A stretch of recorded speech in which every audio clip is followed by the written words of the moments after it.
Hello, YouTube. Born Eraser here. I saw an article in a magazine when I was at one of my visits for my doctors, and I was looking through the magazine and I found this article. And I want to read this to you. And I never heard about it until I read that, and I'm in Pennsylvania. Well, close to Pennsylvania, and I never even heard about it. But the article is every summer, Lily Bell Allen and her kids, Deborah and Michael, would drive from their home in Aiken, South Carolina to York, PA, to visit her sister before heading to see other relatives in New York. The 27-year-old divorced working mom revealed in the family gatherings the children playing tag and hopscotch while the adults cooked and sat together on the front porch. She was 5'2". Right there's number 7. And full of life. Her daughter Deborah recalls she was the life of the party. But on the evening of July 21st, right there's the number 3, 1969, the Allen family annual visit turned to tragedy.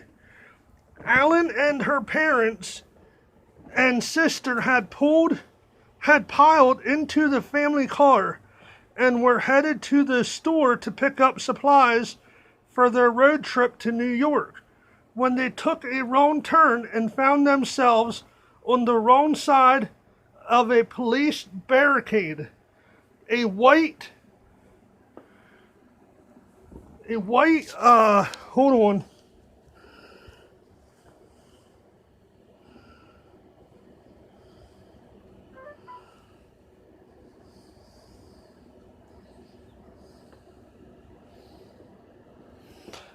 A white 22-year-old York police officer,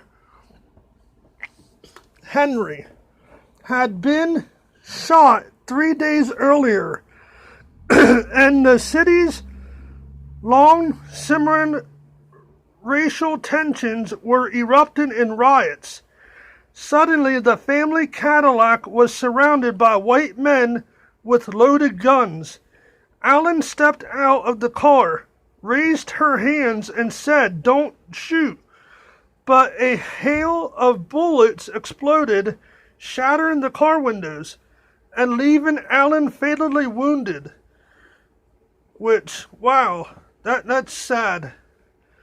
Back home, her children, Deborah 11 and Michael 9, were playing in front of the television, waiting for their mother's return.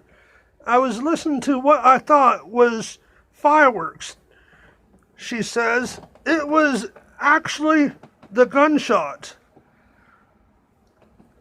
Her children and family waited for an investigation and something resembling justice, but it would be 3 decades before anyone even looked into it.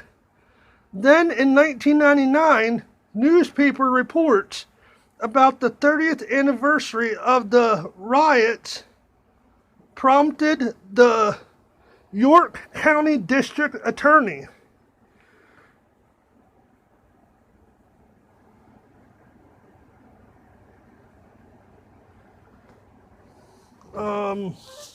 hold on.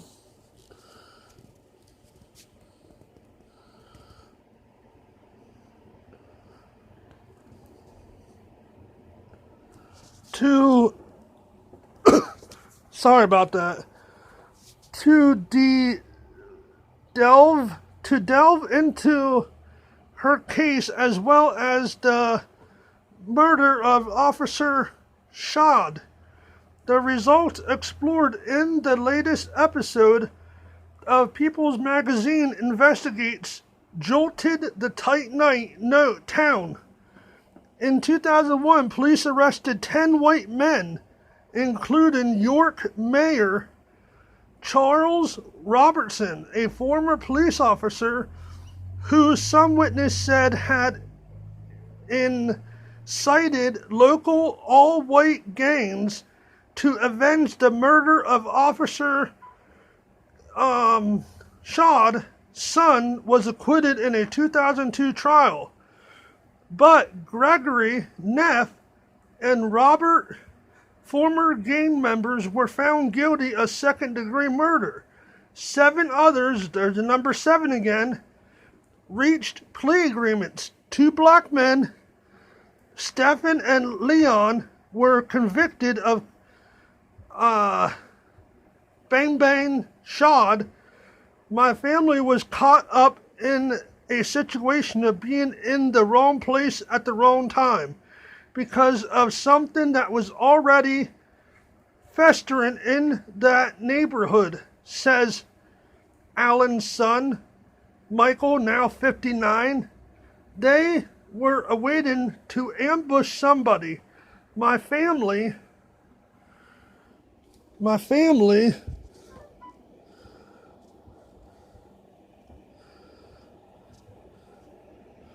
just happened to be the one.